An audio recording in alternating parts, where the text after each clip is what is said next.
I'm doing my frog impression this evening, so bear with me. So the Speak Boldly Showcase exists to elevate voices in progress. Ideas spoken with courage and intention. This is a community-centered event rooted in belief, growth, and leadership. Our sponsors are not advertisers. They're believers, amplifiers, and community builders who make this space possible. So we'd like to invite Hannah Mack up here to talk about this space that's been made possible.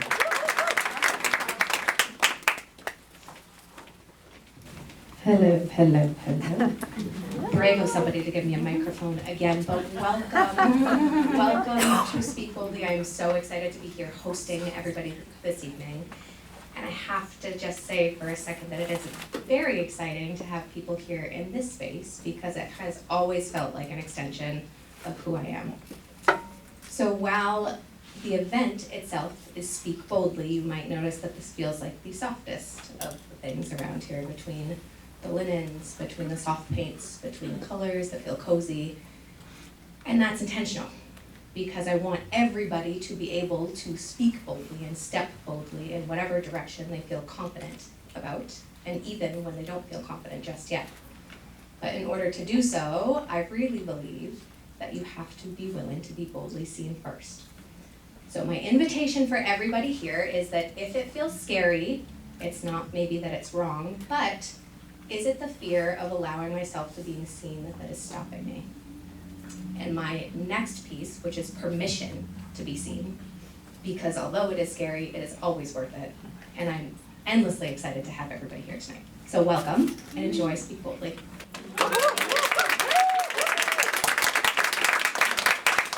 And I've been in this space a handful of times. It's amazing how she can turn it into an oasis, or I brought a 1962 Chevy Impala grill and made it a racetrack. So she is a talent like you wouldn't believe. So thank you, Hannah. Our sponsors are also Naomi from Thrive. If you've had the delectable, she's amazing. You also see Nevin here from Public Media TV. Excuse me, Public Media TV. We are being recorded. Be on your best behavior. Event decor is Sarah Thompson with Whimsy Events. Thank you. And then Heck Yeah Strategies. She's actually the logo, web design, and social media behind Speak Boldly. And myself, I'm the MC, if you haven't figured that out yet. And of course, the unsuspected sponsor, Skylar. We have a community sponsor, Karen Webb from Truology. We have an Amplify sponsor, Erica Pearson, and she is the collective concierge. And a belief sponsor, Ashley Rael. And Ashley's going to step up and say a couple words. You can say more than a couple. Okay. Hi everyone, thanks for being here. So I attended my first Speak Boldly event back in February, and after that night I knew I had to get more involved because the Speak Boldly mission is my mission, to put a mic in more women's hands. Amen. Yeah. So that they can step into their power, share their whole selves, embody their complete and utter badassness, and open an invitation for others to do the same. Many speakers at Speak Boldly events are on stage or are sharing their story for the very first time. They are feeling the fear and doing it anyway. And when more women feel the fear and do it anyway, we have a responsibility to lift them up. Amen. So let's do that here tonight. And to our team at Speak Boldly, thank you so much for giving me the opportunity to lift them up and support them.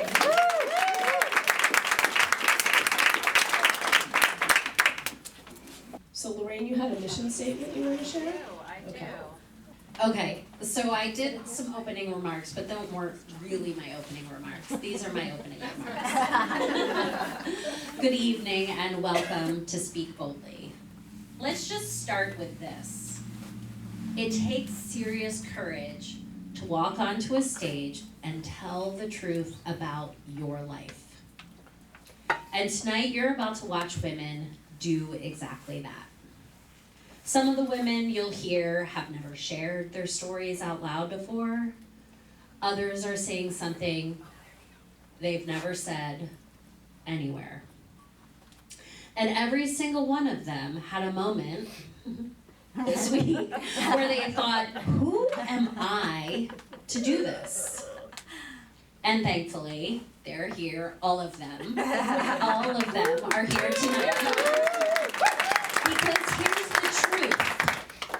Women have been taught to stay small, to be quiet, to not rock the boat, to question whether what we have to say even matters. And I'm done. I'm done with that. Speak Boldly was created because I kept meeting incredible women. Smart, thoughtful, powerful women who genuinely believed they had nothing worth saying. That's not a confidence issue. That's a loss for all of us.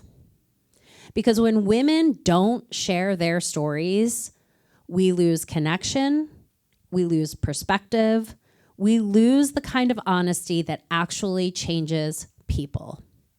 So this space, this is where that stops. This is where women stand up, take up space, and tell the truth, even when their voices shake. This is where courage looks like vulnerability. This is where one woman going first gives 10 others permission to follow. Because when you watch someone up here tonight, you're not just watching a speaker. You're seeing a reflection of what's possible for you. We are all leaders. Not someday, not when we feel ready, now. And when women step into that, when we stop hiding, stop minimizing, stop waiting for permission, things change. Communities change. Conversations change. The way we see ourselves change. And yeah, I would say when I was young that I wanted to change the world. Turns out, this is how. One woman, one voice, one brave, terrifying, powerful moment at a time. So tonight, I want you to feel it all. The nerves, the honesty, the courage. I want you to cheer loudly, listen deeply, and maybe ask yourself, what would it look like for you to stand up here? Because your voice matters. Your story matters. And there is a room ready to hear it. Let's go.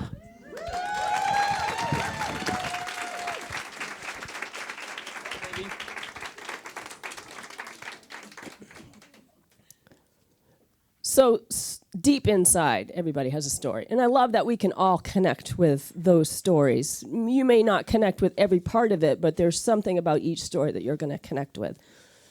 Some of them are happy, some of them are sad, some of them are painful, and some of them are glad. Oh, I'm a poet.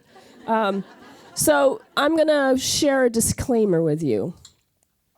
Before we begin, a quick note. Speak Boldly is a space for real, honest storytelling. Some stories are raw and may feel heavy, while others are uplifting and shared with courage.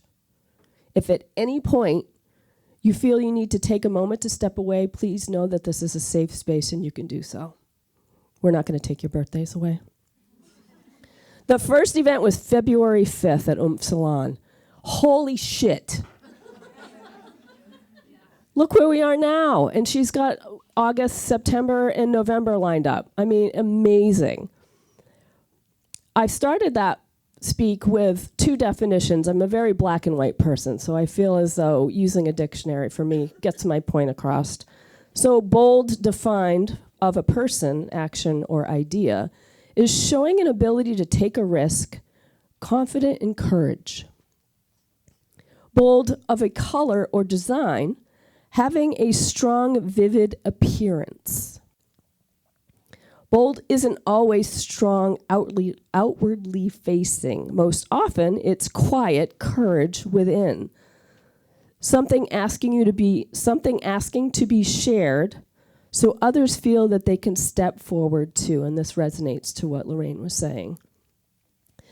I was trying to figure out something I could riff on, and I don't have any idea why, but stop, look, and listen jumped into my head the other day, which was taught to me as a kid learning how to cross a street. Stop. Be still. Look the people in the eyes and listen to the words that they're sharing with you. That being said, I believe that's all I have to say. So our first speaker is Marielle Ceresa, and I'm going to read a little bio. Marielle is a licensed acupuncturist and the co-founder of Upright Acupuncture and Wellness. After growing up in a tumultuous house, it made sense that she practiced a 3,000-year-old medicine, which is based on balance and harmony. Outside her Dover clinic, she can often be found with her dogs, strumming a ukulele or wandering in nature. A ukulele, who does that? I love that. I can't even strum a guitar. One of her many hopes is that she will remain curious, drawn to understanding the hidden connections and dynamic phenomenon. Her interest is the voice that stems from deep belief in its powerful healing, both in herself and the collective. So please put your hands together and bring Marielle up for her speak. Chinese medicine, the voice as the bridge between heaven and earth.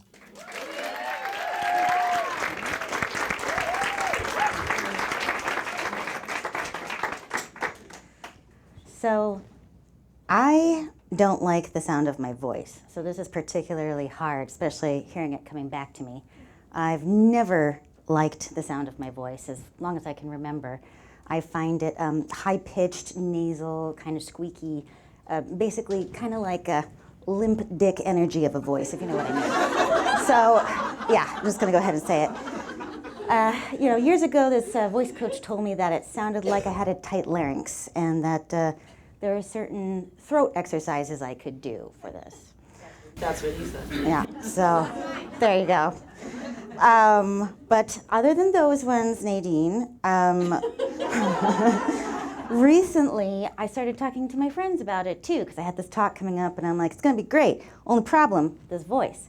They were all like, I don't like my voice either. So I'm like, what the heck is going on? None of us like our voice.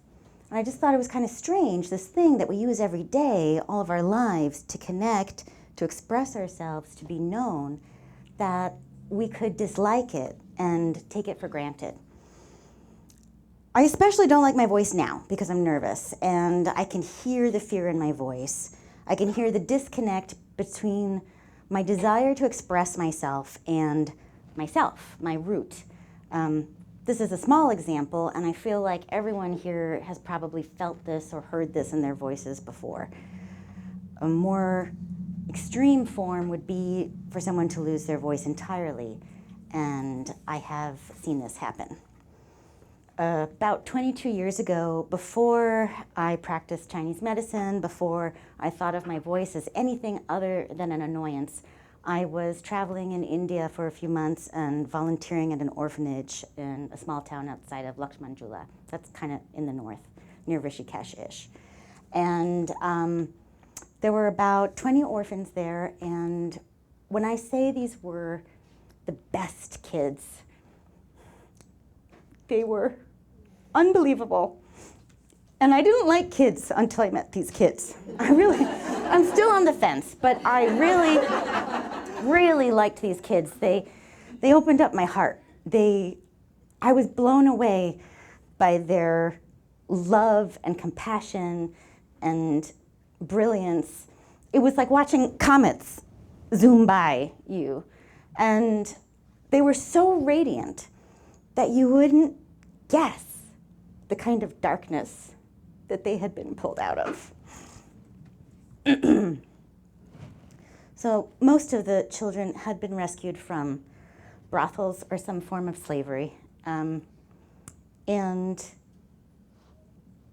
it was just, I learned all their stories, these horrific stories, and I just couldn't believe how they had healed and transformed so much into these beacons of light. But there was one girl who was newer to the orphanage, and so her horrors were more recent, and she didn't speak. And I learned that most of the children came to the orphanage without speaking. When looked through the lens of classical Chinese medical theory, that's a sentence, the phenomenon of the voice becomes so much more than just sounds coming out of your mouth. It becomes part diagnostic tool and part medicine. And in this theory, the voice is a result of the relationship between two deep systems, the heart and the kidneys.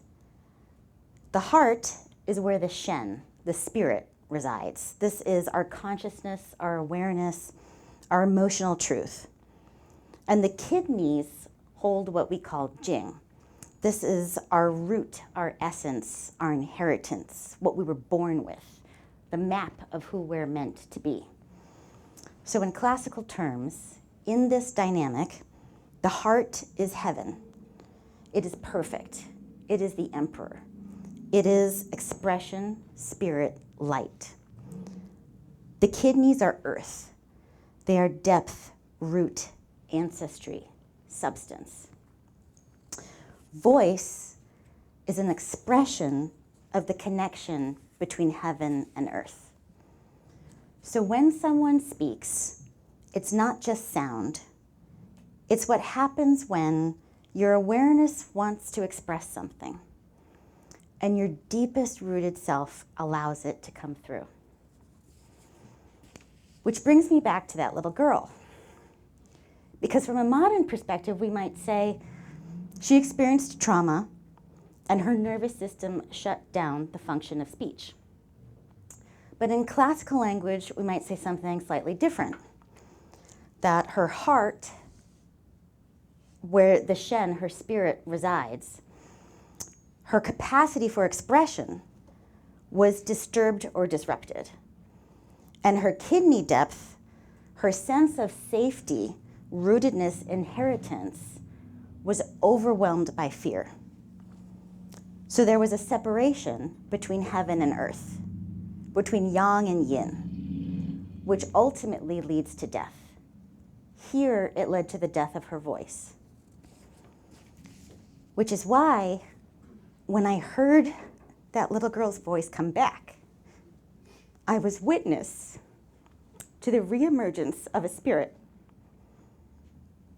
There was no denying the profound sense of return. Everyone in the orphanage felt it. Because even with our eyes closed, we can feel the sunrise.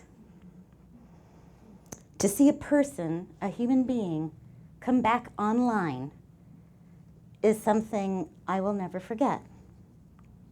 She was brought back by love,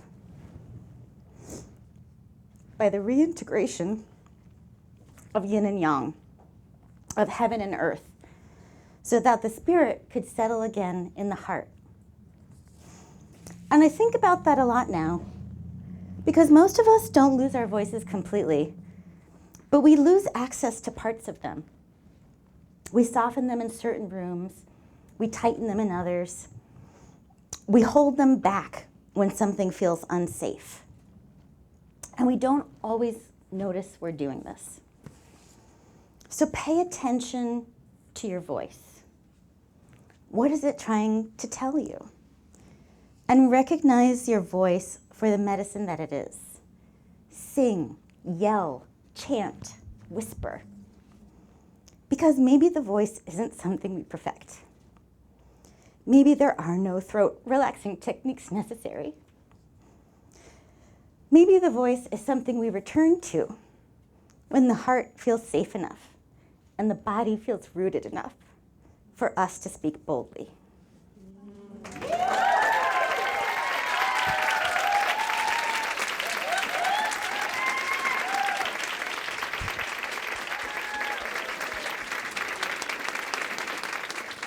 I have 2 words. Fuck yeah. Lose your voice, fear in your voice, quiver. A little girl is brought back online. Online. How many times do you think about that about yourself? You're a machine and you're shut down, and somebody brings you back online because there was love. That's awesome. Thank you, Marielle. Our second speaker is Andrea Ardito. Hold on to your bonnets, people. You ready?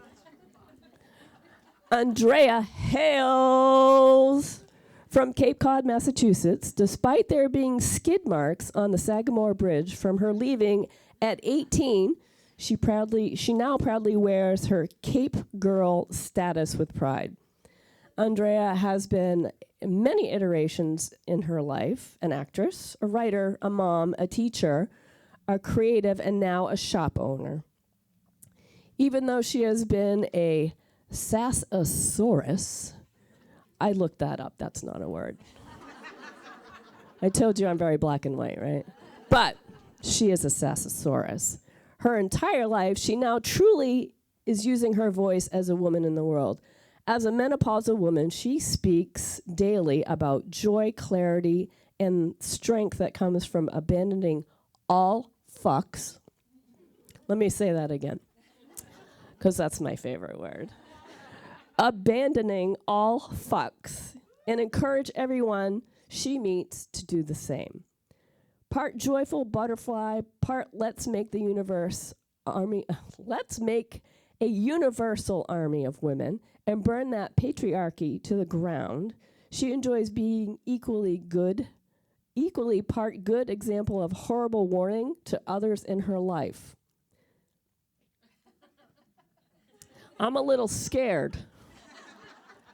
But let's bring her up for her story. And her story title is Plot Twist. The Universe Has Notes. Okay, so what happens when the dream you always wanted and achieved tells you in no uncertain terms it's time to pivot? After you deny, freak out, overwork, and walk in circles, you sit down with yourself to have a little chat.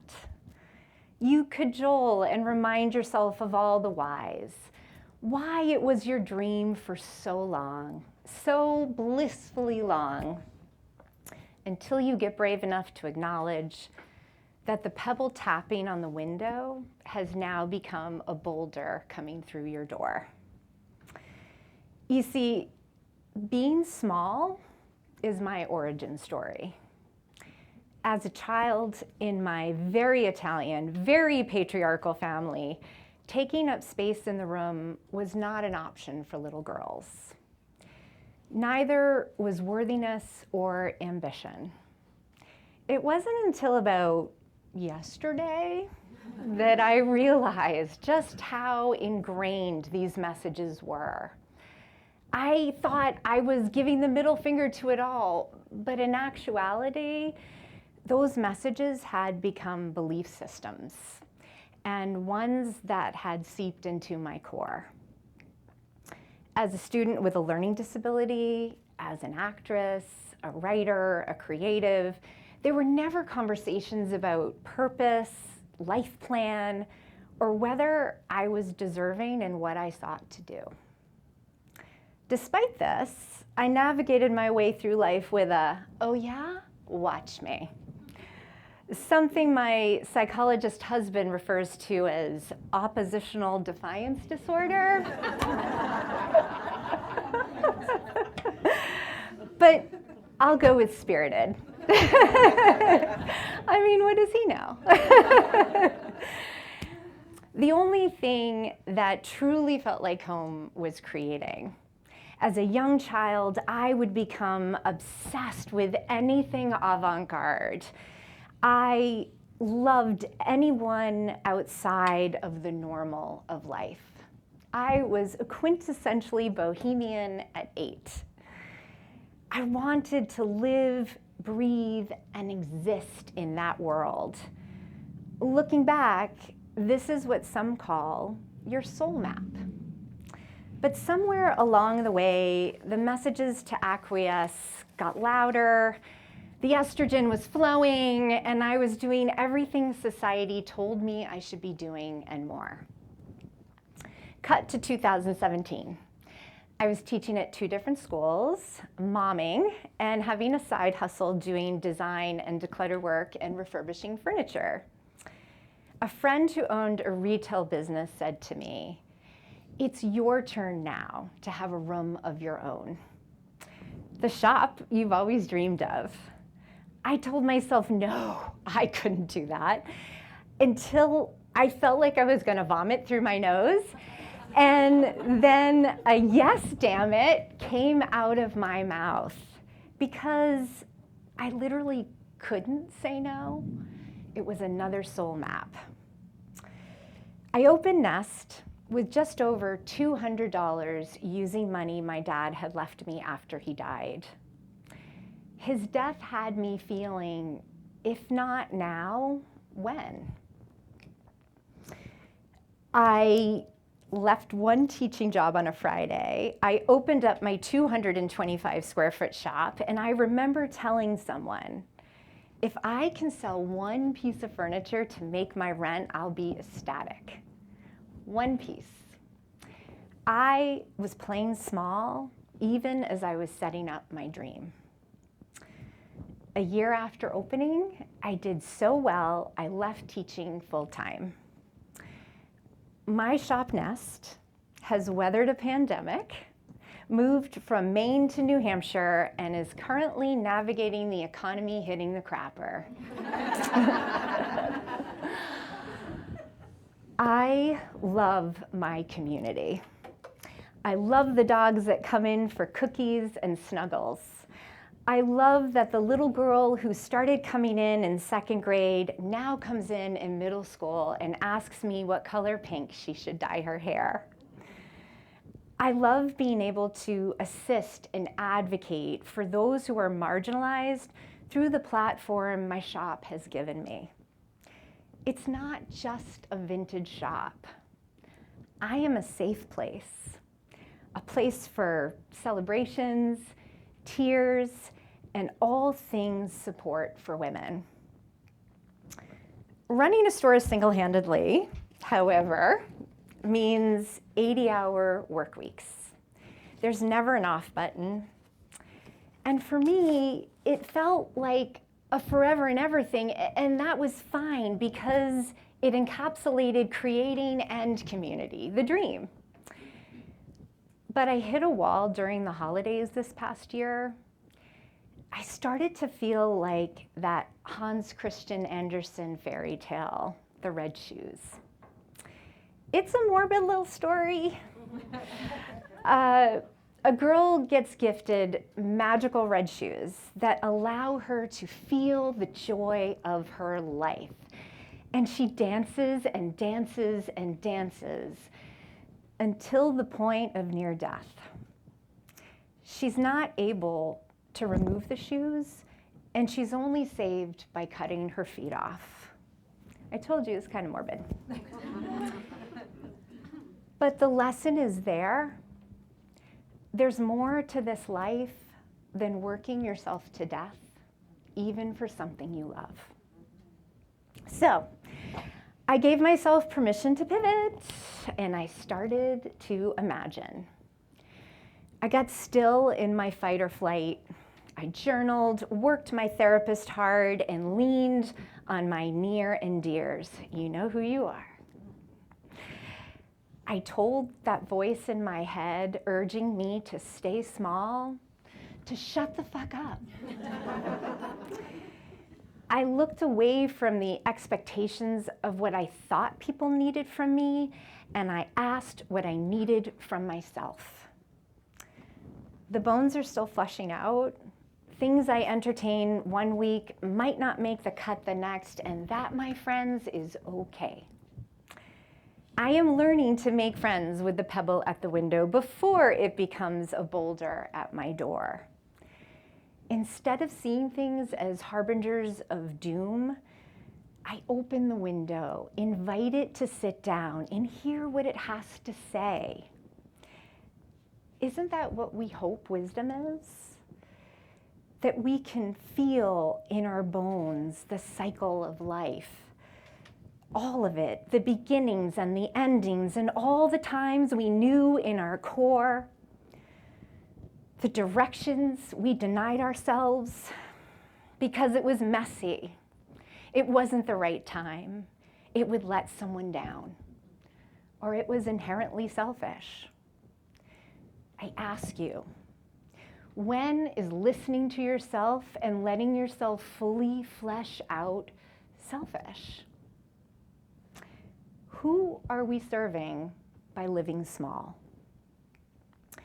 It's okay to sit at the table with who you thought you were and decide that person is no longer you. Let me say that again. It's okay to sit with who you thought you were and decide that person is no longer you. Make her a cup of tea. Ask her, what do you want to do with your one wild and wonderful life? The answer may surprise you. It make your heart skip a beat. It may fill you with fear and leave you untethered. It will. Listen anyway, because that is your soul map. Thank you.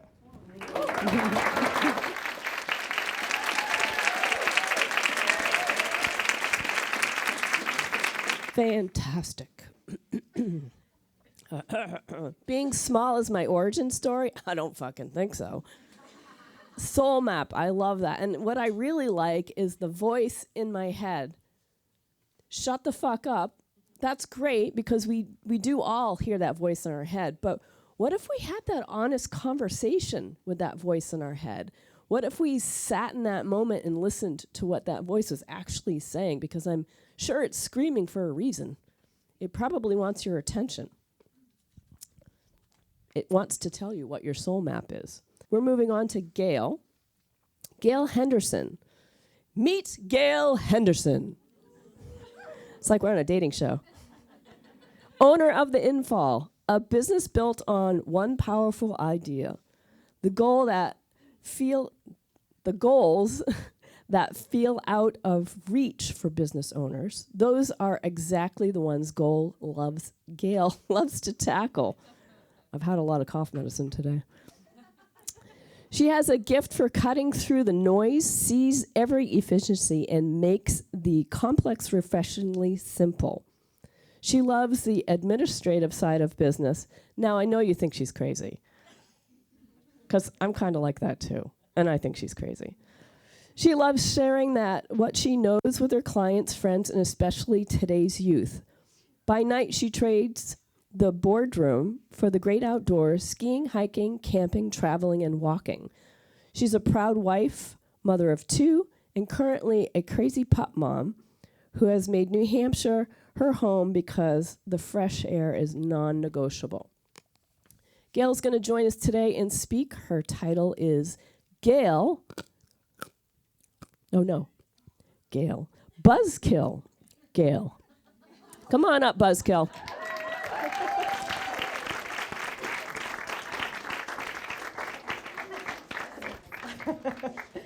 Okay, a lot of you.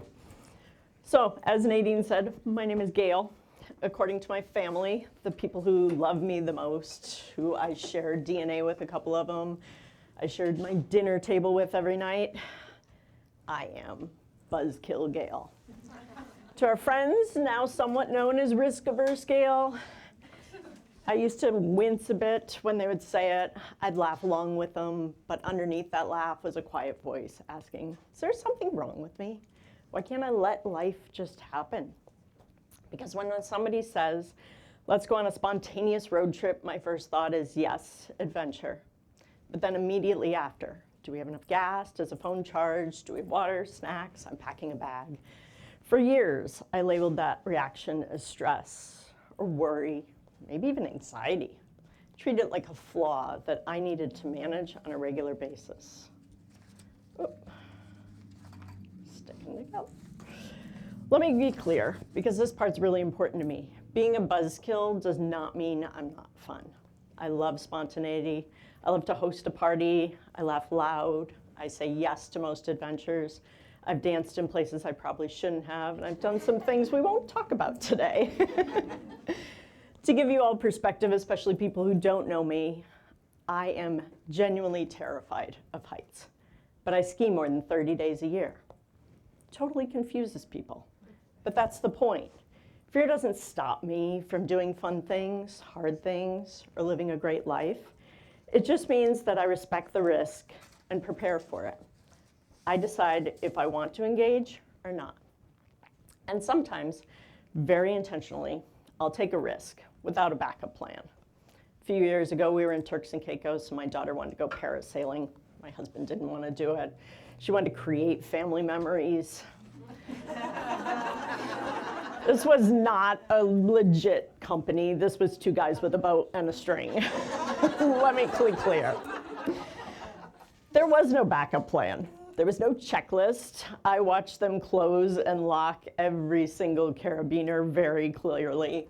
I made sure they tugged a few times on those straps before, next thing you know, we were being sent up into the air. My entire strategy, the things that I had control over, were hold on through the whole thing and pray. The end, I loved it. I hated it. I laughed. I screamed. But I did it. And I did anyways. We have a lot of great family memories from it. We laugh a lot about it on a regular basis because it is not me. And I have to thank my daughter for sending me the invitation to go up in the sky with her for what seemed like an eternity. Because being risk averse doesn't mean that never taking a risk. It means you choose whether the risk is worth it and being fully present when it is. And that's what people misunderstand about somebody like me. We're not trying to cancel a party. We want to make sure that the party doesn't end with a trip to the ER or a missed flight or food poisoning. Those things are no fun. Last Christmas, I gave my family winter emergency kits for all the cars since we all ski so much. They mocked me, my apocalyptic Christmas gifts. Hopefully they never need them. But tucked quietly under a seat in the car is a message that says, I love you. And if something goes wrong and I'm not there, you are prepared. So we're not risk eliminators, we're risk managers. And there's a world of difference. So here's how my brain works. Somebody offers you to do something fun and exciting, and while everybody in the room is saying, yes, let's do it, including myself, my brain is already running this quiet internal simulation in the background. Best case, great. Likely case, we're fine. Worst case. That's the real question. That's the one I harp on. What do we do if the worst case happens? And I don't say all this out loud. It'd be exhausting to people. But it's running, constantly running in the back of my head. And when things go sideways, because a lot of times they do, I'm ready. I'm not panicked, not scrambling. I'm just ready. And my family sees that moment when I pump those brakes and they say, buzzkill Gayle. But that's what they don't see is the moments later when the backup plan quietly became our only plan. And I don't point it out because I'm not that person. But this shows up in everything, including money. I move very deliberately, not out of fear, but with intention. And right now, what my family calls those buzzkill financial moments, they're paying for 2 college educations. So you're welcome, kids. And I've also carried this instinct into every professional chapter in my life. My clients appreciate it. My former employers appreciate it. They don't always see it. But organizations, they plan for the best. They look at successful roadmaps, timelines, launch parties, launch plans, assuming the whole world will cooperate with them every day. And then it doesn't. A vendor falls through, a key person leaves the company, a system fails the night before a deadline, the pandemic shut down the world. All of this happened. And I wasn't spiraling, I was quite pivoting. In those moments, the most important person in the room isn't the person with the biggest vision. It's the one who raised her hand months earlier and said, I love this plan. And in the background, she's already filling potholes, building detours, staffing alternatives, cheering loudly for the team, but planning for the worst. And that person is me. I'm Buzzkill Gayle.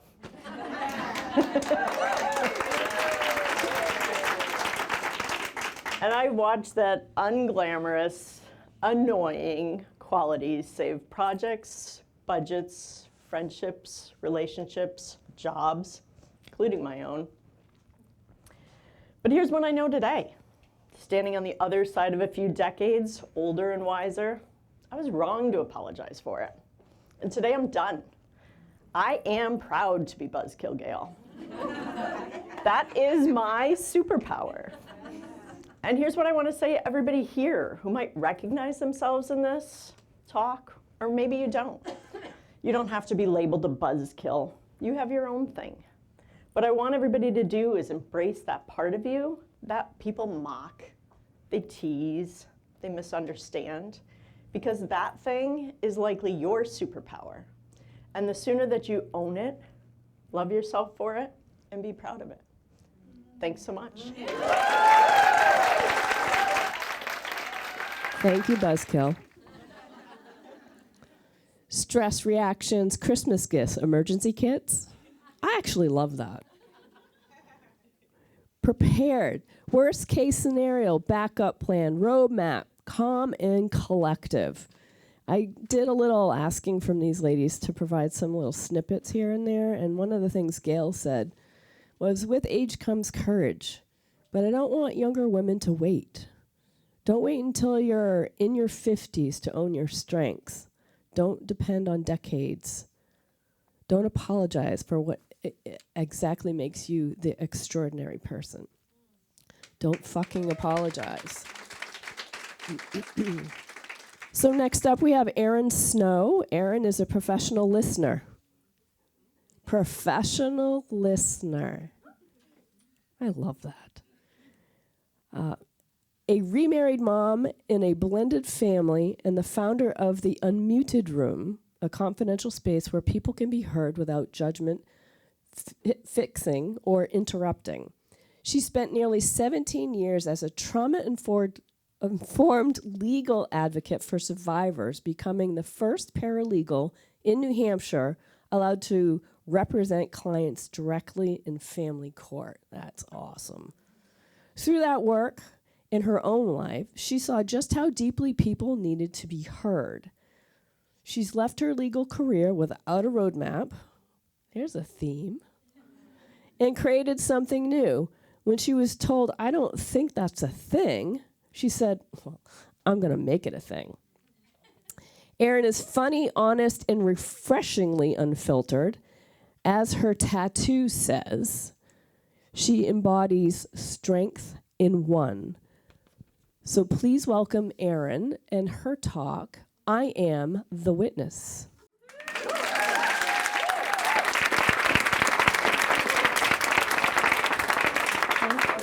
Yeah. I thought these things were microphones up here. They're not. They're little clips. Okay. How's everybody doing? Good. All right. This is scarier than auditioning for American Idol. Okay. I did do that.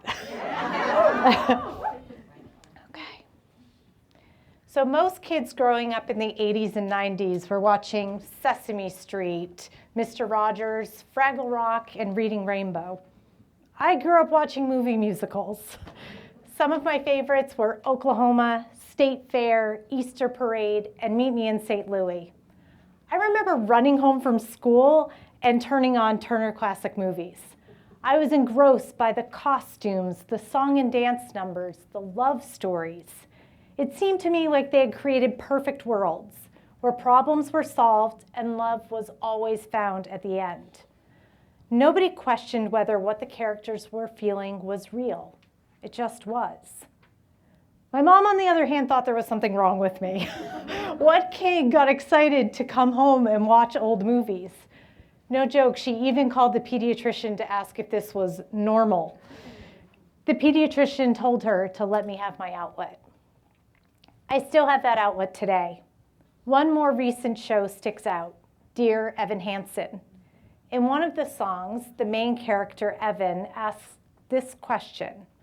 When you're falling in a forest and there's nobody around, do you ever really crash or even make a sound? And it got me thinking, if no one is around when things happen to us, if there are no witnesses, did it happen? If you think about it, we put so much value in having witnesses present for big life moments. You need witnesses at your marriage to say it's valid. You need witnesses at your divorce to say it's over. You need witnesses to buy a house. You need witnesses to sell a house. Police want witnesses to corroborate crimes committed against you. That's what makes a strong case. So many moments. Your birth has to be documented and certified. Your will needs to be notarized and witnessed before anyone will honor it. Even your signature on a contract sometimes needs someone else's signature just to prove yours counts. From the very beginning of our lives to the very end, we are taught by law, by culture, by every institution around us that our reality needs someone else to sign off on it before it becomes official. It's no wonder that we question what our experiences are and if they are even real when we are constantly being asked, did anyone else see it? Was anyone else there? It happened to me. When I was around 9 years old, I was sexually abused by my friend's father while I was sleeping over her house. There were at least 3 other girls there in the room with me that night, but no one saw, no one heard. He chose the moment perfectly. I spent many years, decades really, questioning if I had made it up. There were no real witnesses, at least not that I was aware of. I remembered the pain. I remembered how my body felt. I remembered the confusion and fear I felt when he handed me pancakes the next morning. Surely everyone could see the filth I felt clung to my body. But still, there was a voice in the back of my head that whispered, but can you prove it, Erin? Was anyone else there? I had internalized the very question I had every reason to reject. Victims are questioned all the time when they report crimes. The first question is usually, was anyone else there that can verify your story? That makes me so mad. When did my own words, my own truth not become enough? When did someone else's voice become the thing that made my voice credible? The answer is, never should have. Never should have been that way for me, and it is not that way for you. I am here tonight to answer Evan's question, to debunk this idea, this perspective, this philosophy, whatever the hell you want to call it, that your voice, your experiences alone are not enough to be believed. So, when you're falling in a forest and there's nobody around, do you ever really crash or even make a sound? Fuck yes, you make a sound. And it can be as loud or as soft as you want it to be. Because here's what I know. Some of the most real moments of your life will happen when nobody is watching. You will cry in your car alone and feel something break open inside you and start to heal. You will make a decision in the middle of the night that changes the direction of your life forever, and there will be no witnesses. You will forgive someone or yourself in a quiet moment that no one else will ever see. Those moments are not less real. They are not less valid. They happened. You happened. So the next time you see a shooting star, or you see your baby smile for the first time, or a dolphin jump the waves, and you turn to someone and you say, "Did you see that?" And their response is, "No." Are you sure? Yes, be sure. Believe in yourself, because your experiences, what has happened to you in your life, those things are real. And no one needs to witness them to make them any more true. I am my own witness, and so are you.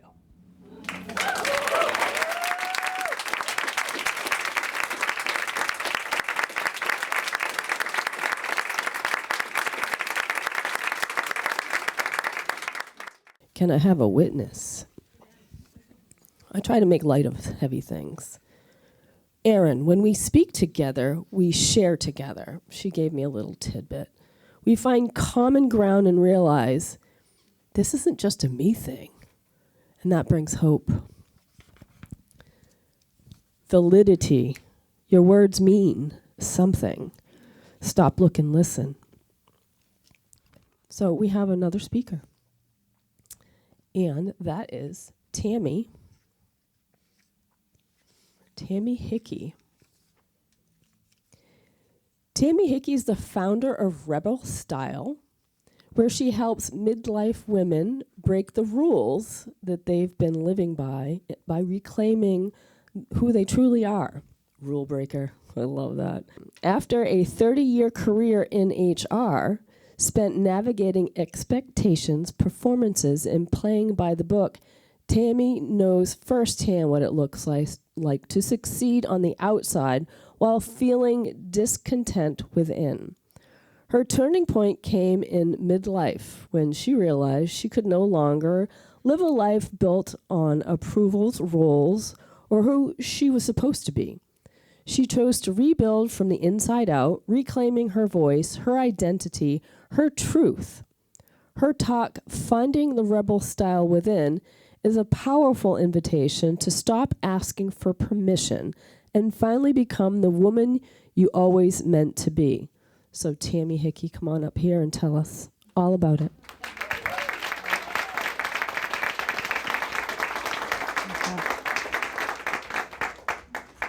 Can I just say how amazing this room is tonight? Like, can we just have a moment? Dang. Okay. For most of my life, I believed that in order to be loved, I had to be a good girl. As the only girl and the youngest in my family, my brothers teased me about being the princess. It was playful, but it became a label that I had a really complicated relationship with for years. I had a beautiful childhood and a loving family, but even with love around me, I struggled with my identity and knowing who I truly was. I was very close to my mom. I was her shadow, following her everywhere, in my cute dresses and my patent leather shoes and the little bows in my hair. So sweet, so quiet, so well behaved. I was the perfect understudy. I learned my place early in life. Be agreeable, perform well, look cute. No one explicitly taught me that that was how to earn love, but it became the foundation of that I believed. Later, after a painful family tragedy, I remember making a promise to myself, I will never cause my parents pain. So I fought like hell to be a good girl, and that worked until it didn't. Then came my teenage years. Anybody other rebellious in their teenage years? Hell yeah. That's when I met my shadow self. She was feisty. She was wild. She was curious. She wanted freedom. She questioned the rules, and she loved to explore life. But I learned to keep her hidden.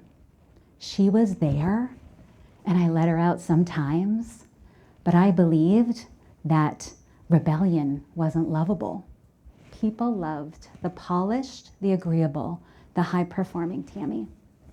But still, feisty Tammy never left. At 18 years old, I had a life-changing experience, found myself pregnant, and while that season was hard, it was also transformational because it was the first time in my life that I remember making a decision for me. Not for approval, not for appearances, not for expectations, not because of what I thought people would believe about me, but for me. And that moment changed everything until it didn't.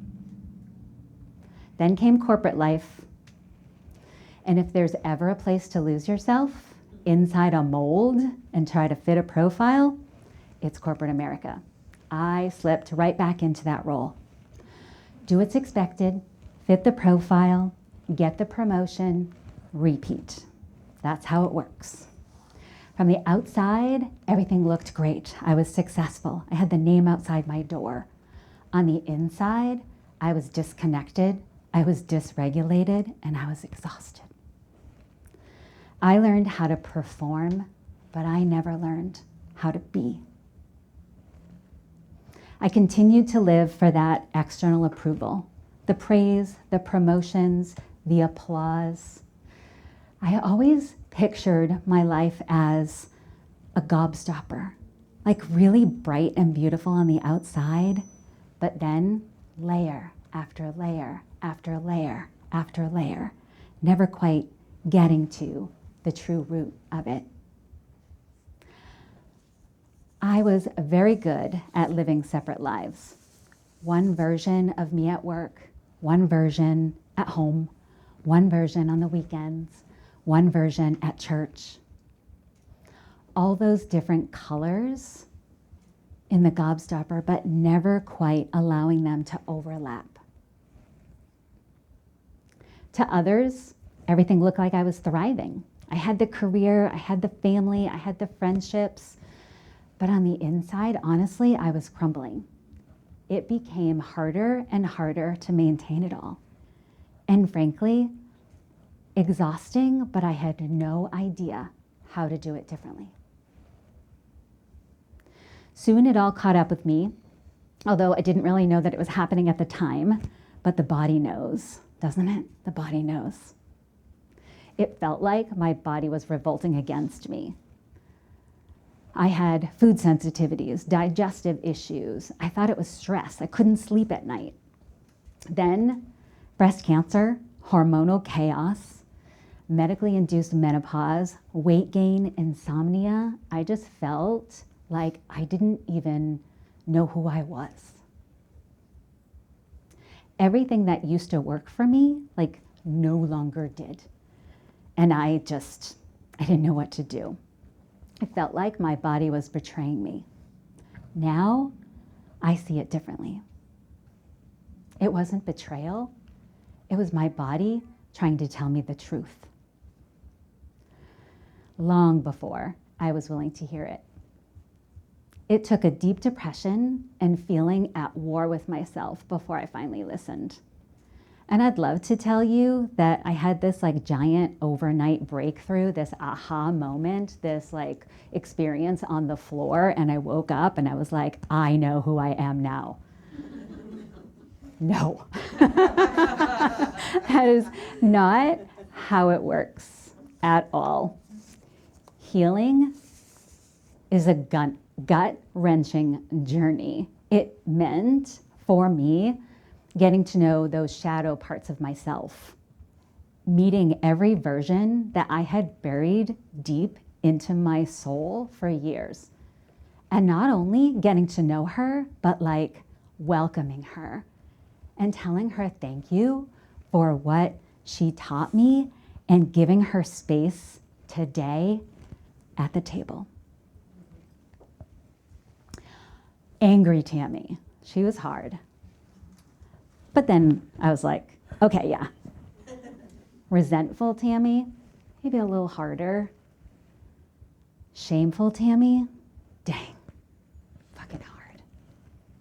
Confused Tammy, selfish Tammy, all messy and unlovable parts of me that I thought had to stay hidden. And little did I know that getting to know those parts of myself was the ticket to finding out and loving who I truly am. So here's what I now know. The rebellion that happens inside so many of us, it's not about defiance. It's about truth. It's about listening and leaning in. It's about reclaiming our voice.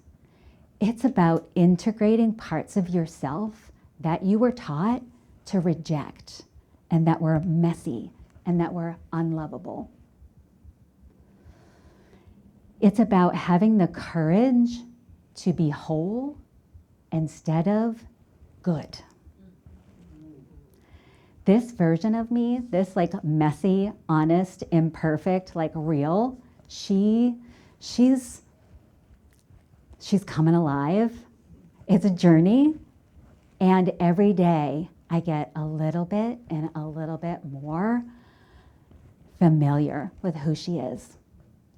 So that little Tammy, the one with the little patent leather shoes and the cute bows in her hair, we're learning how to make mud pies together. We're getting messy and we speak our minds and we do hard things. And yes, even do the things that are scary and vulnerable, like sharing our story. Thank you so much. Princess, sweet, quiet, well-behaved, agreeable. Do we all grow up with that?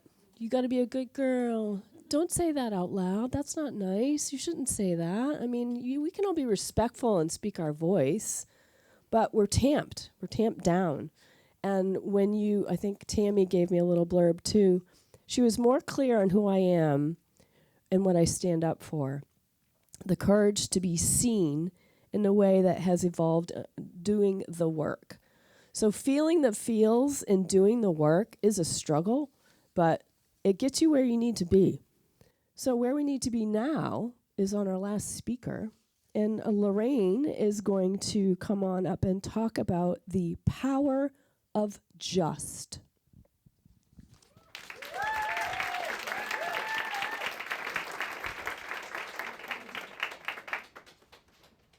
So there's a word that has a lot of power. You heard the title of the story, or the title of the speech. It's about the word just. I'm going to say a quote, and I'm going to insert that word into the quote.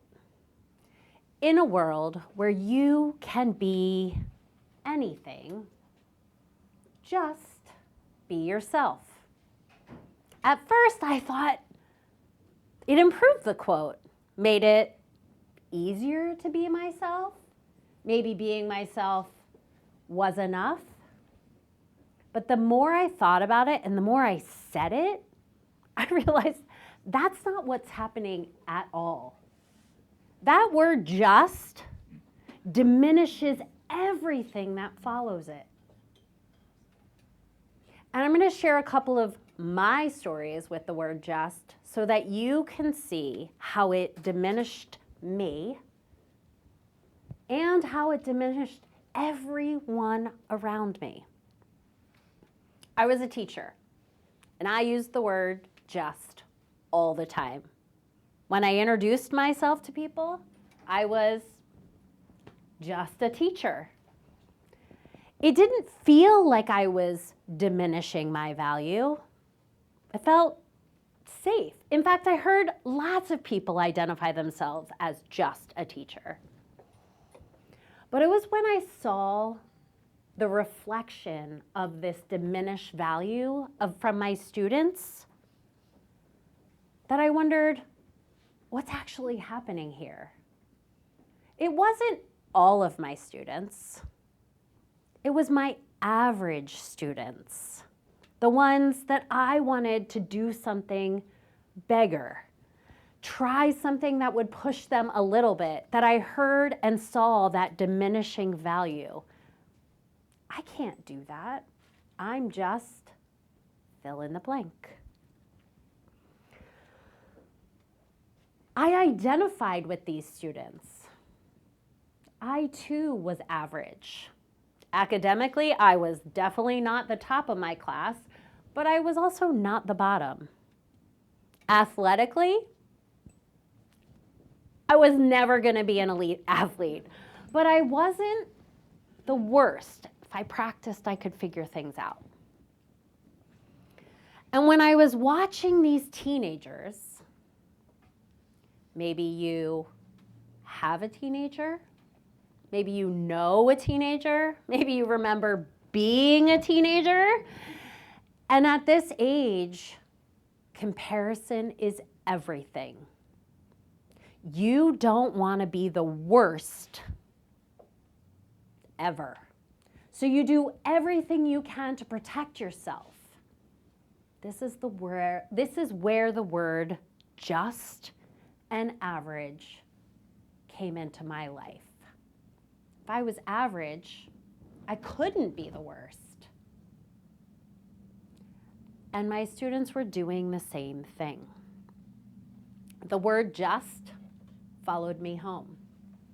In 2007 and 2010, I became a mom. And when I look at my children and looked at my children, I saw everything for them. But when I introduced myself to who I was around them, I was just their mom. When being a mom is the most influential leadership position I would ever have, I was telling my children, the most important people in my life, that I was small.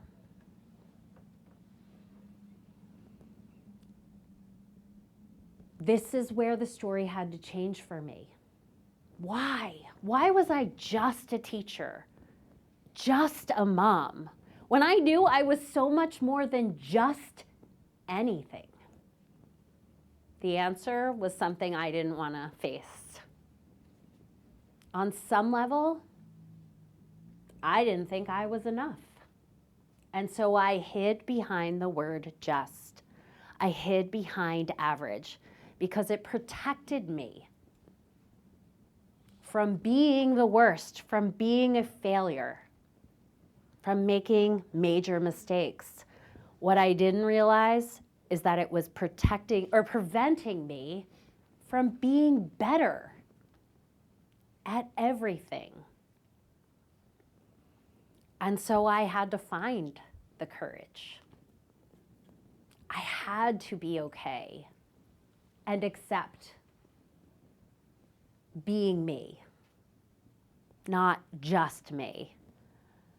And what changed was not only me, but it changed everyone around me.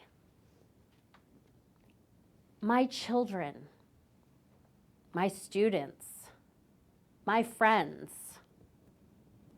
the women you saw stand up here tonight, all had the courage to be themselves too. So I ask you to examine your just moments. Because being safe is one thing. Not being yourself is something entirely different. In a world where you can be anything, don't just be yourself. Be all of yourself. Thank you. Just. Diminished capacity. Makes us small, right? Takes away our value. And your change that you do anything that you do to change your just or what you're carrying around or what you're disposing of reflects in your community. So make those changes and create some waves. We are going to wrap up this evening. And I wanted to say again, thank you for Portsmouth Public Media TV for doing the recording. And I don't know if you know this, but we've got some other events coming up. We have an August event that's in Wolfboro, New Hampshire. We have a September in Portsmouth and a to be determined in November. As we close, take a moment to notice what story stayed with you and why. Your stories matter too. We all have them. Share them. Think about one word, something that you're carrying around from the stories that you processed, witnessed, heard today. Listen, stop, look, and listen. And share it with your neighbor. Stay connect. Let's continue these conversations. Hard, happy, whatever they are, be available to each other. And know that this space is available to you. Reflect, make meaningful connections to the women around you. And know that even though that voice in your head's saying or said or maybe commented that, I could never do that. Add to that right now. I could never do that right now. But don't wait. Use your voice. Thank you for speaking boldly.